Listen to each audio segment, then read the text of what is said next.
Welcome to the guide, Exile. With the release of the new Oni-Goroshi sword, made by the supporter Sharan, there are many different build ideas that flared up all over the PoE community, the main ones being based around Molten Strike and Infernal Blow. Instead, I wanted to try to do something a little bit more off-meta by making use of the recently visually updated Lightning Strike. With the addition of Ancestral Call, this skill has become much smoother to use and very fun to map with, even without any pierce chance. Now, the main reason for all the hype around the Oni-Goroshi sword is that, for one, it has a very high base critical strike chance, anywhere between 8.5 to 9.5 base. It has physical damage that scales with your level, so this means you can use it right as you get out of the Twilight Strand all the way to the endgame. You gain 123% of your sword physical damage as added fire damage, along with attack speed, movement speed, and various immunities while you are under her embrace. This is gained when you ignite an enemy.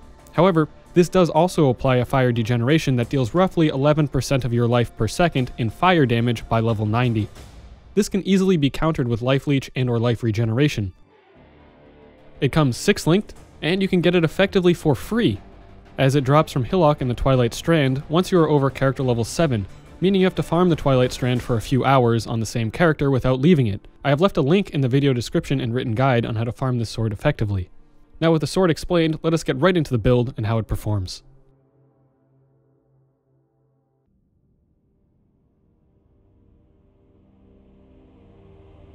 The Lightning Strike Raider is a very fun and fast character. It can be operational on a budget, but is based around the Oni-Goroshi sword, which requires either time for farming it, or you can purchase it from other players. Offensively, we are using the skill Lightning Strike, and more specifically, the projectile portion of Lightning Strike. Lightning Strike has two main parts to the skill: a melee attack and a projectile attack, much like Molten Strike. However, unlike Molten Strike, single targets can only be struck by either the melee attack or one of the lightning projectiles. This means you cannot hit the bosses with the melee attack and the projectile attack within the same strike, nor can you overlap the projectiles. As we are making use of point blank for more projectile damage, this means that killing bosses can be a hassle for positioning them correctly to be just struck by a projectile within close range, since multi-strike will auto-target them with a melee attack. This is really only an issue for high mobile bosses. You can also gem swap into Blade Flurry, using the same socket colors, for easier and higher boss damage. This is really only required for endgame bosses, as map bosses can easily be defeated with Ancestral Call Lightning Strike. On top of Lightning Strike and the Oni-Goroshi benefits, we are performing full elemental conversion, meaning that we can take full advantage of generic elemental scaling and penetration from the tree and items. Due to this, we also make use of Hatred and Herald of Ash to add more elemental damage from our base physical damage. Herald of Ash is also our source of base fire damage that allows us to apply ignites to enemies when we critically strike to gain her embrace. Since we will be dealing all of the elements, cold, fire, and lightning damage, we will highly benefit from the Wise Oak Flask and balanced resistances. Finally, we are playing as the Raider to gain passive Frenzy Charge generation for damage and attack speed. Defensively, we are focused around evasion and dodge. Evasion is gained from gear and flasks, while dodge is gained from the passive tree and itemization. We also gain a sizable life pool by making use of a Comb's Heart or a Belly of the Beast to help avoid one-shots whenever possible. In the passive tree, we also take Volpact to outleech the negative effects of her embrace. Without Volpact, Leech is next to useless due to it effectively being halved by the 11% fire degeneration. Finally, we have a fast movement skill for mechanically dodging, along with Fortify for flat mitigation. For playstyle, you will simply make use of your movement skill to get to packs of monsters, and then lightning strike them down. Now after you finish killing a pack, you will take 3 seconds of fire degeneration damage from her embrace buff on the Oni-Goroshi. Sometimes you will be leeching, and other times you will be on full life and the leech effects will have ended. This means you will either need to use a life pot to counteract the degeneration, since we have no life regeneration with Volpact, or you could simply weapon swap to remove it, X being the default weapon swap key. For bosses with Lightning Strike and Ancestral Call, you will want to attack in place a few steps back from the target, Shift being the default attack in place key. This will cause one Ancestral Spirit to trigger on the boss, hitting it with the melee portion of the Lightning Strike, while you hit it with the projectiles. This is easily seen working if you can spot the lightning bolt coming down on the target's head from the Ancestral Spirit. Now for real endgame bosses such as Shaper's Guardians or Shaper, you may also swap into the aforementioned Blade Flurry setup on the same Oni-Goroshi. You can also invest in another one on a weapon swap if you prefer that. This will allow you to deal similar or more damage without having to fiddle with positioning. The passive trees and path of building pastebin are included in the description.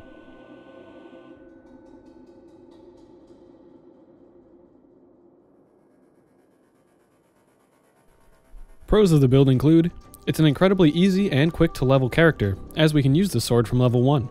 Lightning Strike is very fast and satisfying to map with. We get great area coverage with minimal collision problems thanks to Ancestral Call. It's very versatile and can make use of many different skills since we are scaling a lot of generic damage, critical strike damage, and sword passives. Some cons include, it can be very expensive depending on itemization beyond just getting the Oni-Goroshi. We do require the use of Vol Pact. This makes her Embrace and Degenerations annoying when not leeching. However, as mentioned before, you can always weapon swap her Embrace off.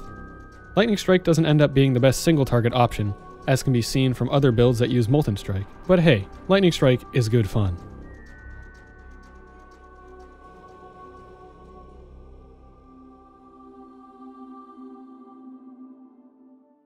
For class and Ascendancy, we are choosing the Ranger and Raider. The Raider is a good all-around Ascendancy for scaling generic damage and attack speed. Way of the Poacher provides us a passive method to always be generating frenzy charges. Avatar of the Slaughter provides us more bonuses for each frenzy charge, on top of the benefits they already provide, as well as another frenzy charge. Quartz Infusion grants us some attack dodge as well as phasing while we have onslaught or are on full frenzy charges, which is all the time. Phasing allows us to pass through enemies, as well as making us appear ethereal. Finally, Avatar of the Veil grants us elemental damage, movement speed, and some spell dodge, along with immunity to all elemental ailments. This greatly eases our Flask suffix requirements. For Ascendancy progression, I would follow this order.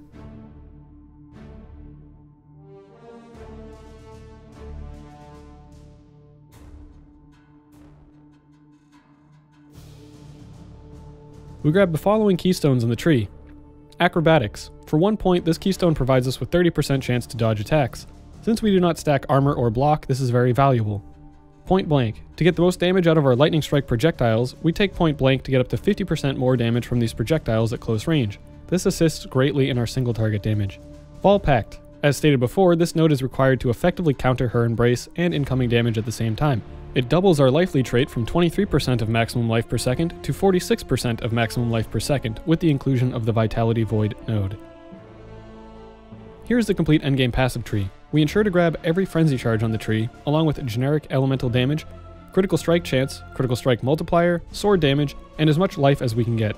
Since the Oni-Goroshi does not count as dual wielding or a two-handed weapon, it cannot benefit from these nodes, and we must simply get one-handed or sword nodes. I would follow this progression into the final tree. For bandits, we will be helping Alira, mainly for the critical strike multiplier and ease of gearing with the elemental resistances.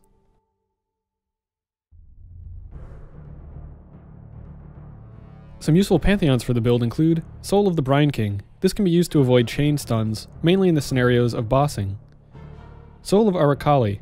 This can be used to increase our life recovery rate by 50%, effectively bringing our leech rate above 60% of our maximum life per second. However, this will generally not happen very often, as you will regularly have her Embrace up. For the minor pantheons, you can use any of them depending on the situation.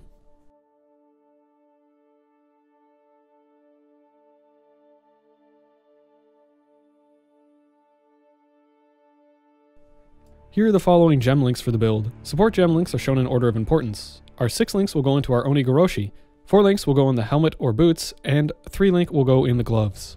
Gems with set level are either due to their effect not scaling with level, or requirement for cast when damage takens because they are lower level.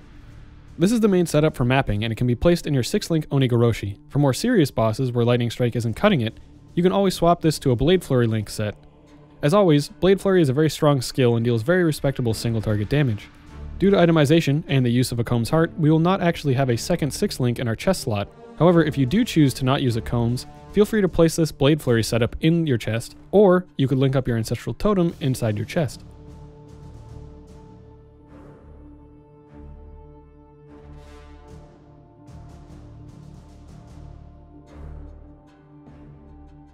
As we are going to be using the Tomb Fist gloves, we will only have access to 3 links in our gloves.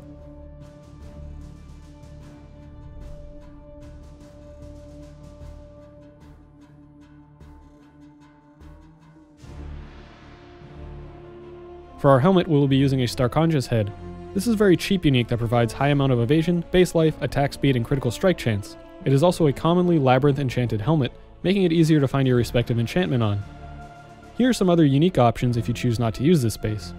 If you choose to use none of these, you may also make use of a rare helmet with some combination of the listed affixes. For helmet enchants, you will want to look for 40% increased lightning strike damage.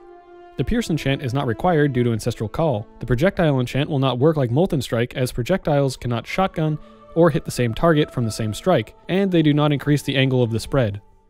A Comb's Heart is an excellent choice for our body armor as it grants us much needed base life, as well as percentage increased fire damage, for which we do a large amount of while under her embrace from the Oni-Goroshi.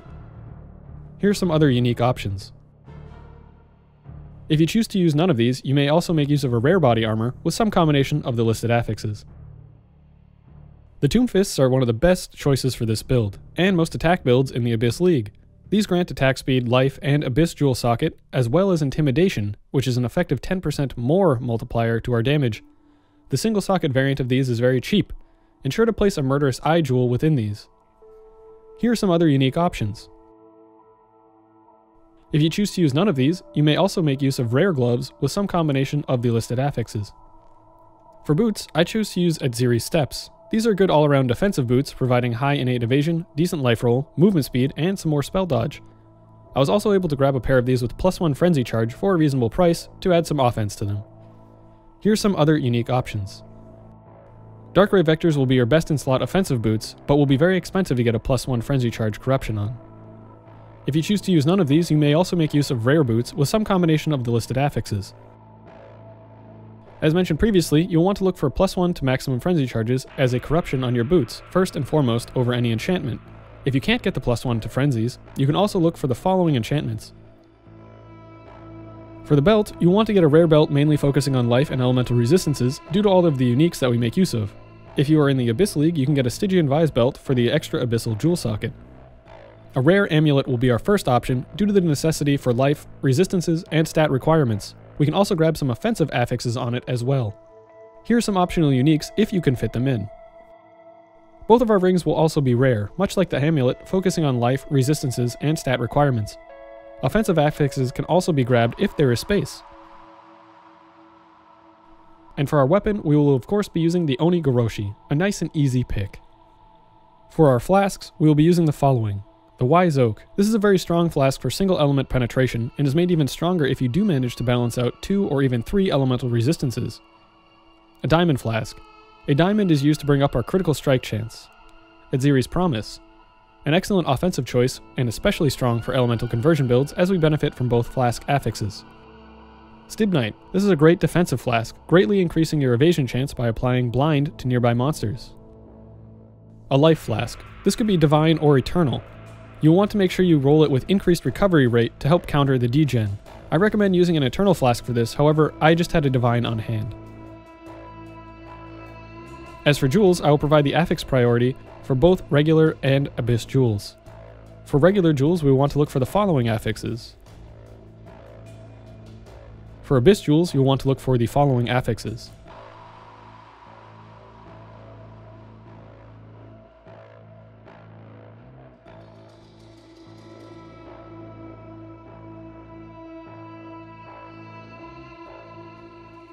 Leveling this build is very straightforward, but you will need to be aware of your fire resistance and making use of life flasks.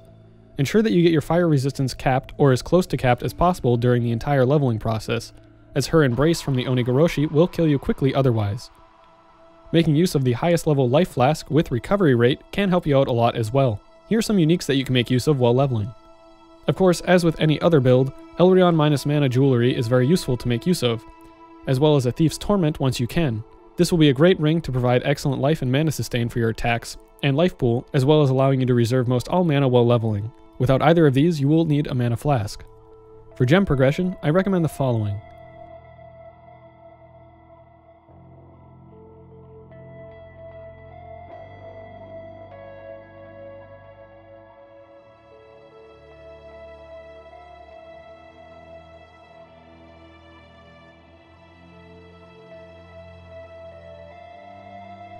For Hatred, you'll want to wait until you have the Thief's Torment to drop Herald of Ice for Hatred.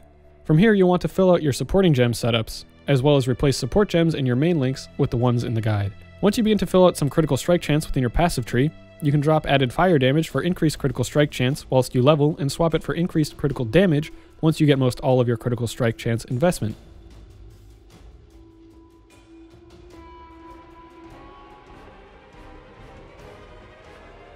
Playing with Lightning Strike actually turned out to be very fun and much more satisfying than I initially thought. Mapping with it was a blast, and when you get that perfect lineup on bosses, it deals very respectable damage. Also, the new visuals for it make it feel that much more impactful. I hope that this guide has given you a fresh look at the Oni-Goroshi and Lightning Strike, and perhaps given you your next build. As always, thanks for watching, and I'll see you in the next one, Exile.